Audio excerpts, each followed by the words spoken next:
Hai teman-teman, terima kasih udah mau buka video ini. Gue Graza dan selamat datang di Review Corner.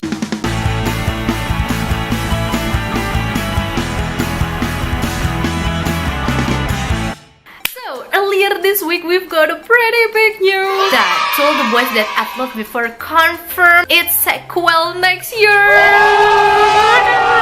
Pertama-tama, mari kita recap cerita dari Lara Jane dan Peter Kavinsky ini dibagi dalam 3 jilid buku. Yang pertama adalah To All the Boys That I've Loved Before, yang kedua ada P.S. I Still Love You, dan yang ketiga adalah Forever and Always Lara Jane. Serial pertamanya diangkat menjadi film dengan judul yang sama. Kalau misalnya dari segi cerita, dari novel dan dari filmnya itu sama, tapi fokusnya beda. Seperti yang udah gue pernah jelasin juga di blog gue. Yang belum baca silakan visit ke www.grsproject.com. Nah, kalau kita bandingin yang pertama sama yang kedua memang tingkat keuangannya tuh lebih berkurang sih. Pertama tuh overload banget gitu loh, manisnya tuh sampai kayak aku demam kemanisan Kavinsky. Tapi kalau misalnya yang kedua tuh kayak ya oke lah, karena mungkin konfliknya juga lebih kompleks dan juga lebih melibatkan banyak pihak. Kalau misalnya lo inget ending film yang To All the Boys I've Loved Before, awal dari P.S. I Still Love You. Jadi harusnya di To All the Boys That I've Loved Before, bukunya endingnya tuh Peter Kavinsky tuh belum pacaran nih sama Lara Jane.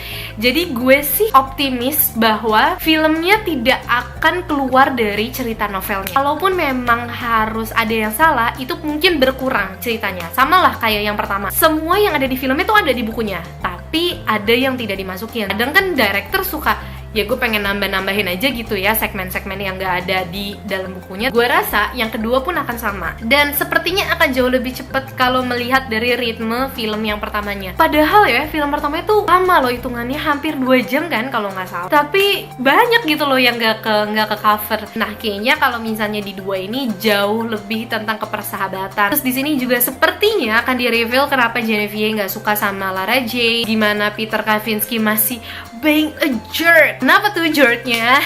Masih akan ada Genevieve dan segala tingkah laku bicinya. Dan pastinya akan ada tokoh baru yang sebelumnya belum ada di film pertamanya. Ini khusus buat yang belum baca sih sebenarnya, akan mungkin oh iya gitu. Si Lara Jane itu nulis surat ke 5 orang. Yang pertama adalah Peter Kavinsky, Josh Anderson, tetangganya yang juga pacar kakaknya. Yang ketiga Lucas yang turn out to be gay. Yang keempat Kenny from Camp yang suratnya balik lagi ke rumah. Dan yang terakhir adalah John Ambrose McLaren. Gue gak tau spellingnya benar apa nggak. John Ambrose.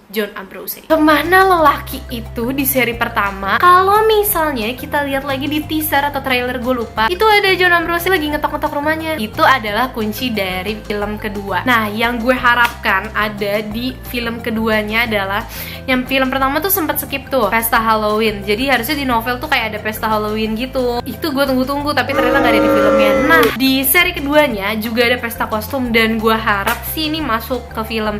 Tapi kalau nggak masuk juga ya udahlah ya, susah kali cari kostumnya.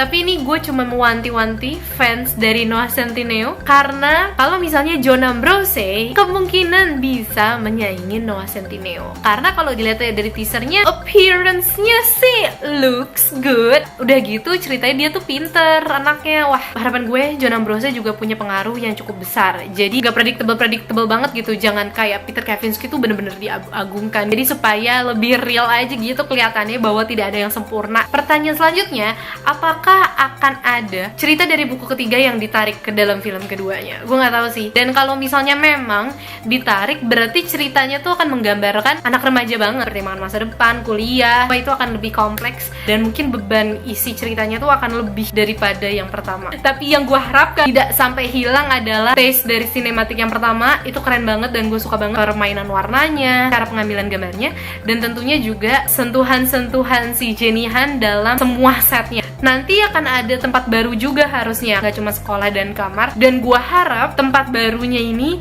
juga bisa menggambarkan imajinasi para pembaca. Itu aja. Buat lo mungkin yang punya pendapat lain atau punya prediksi-prediksi lain, please komen di bawah. Thank you banget yang udah nonton sampai detik ini. Sampai ketemu lagi di video selanjutnya. Sayonara.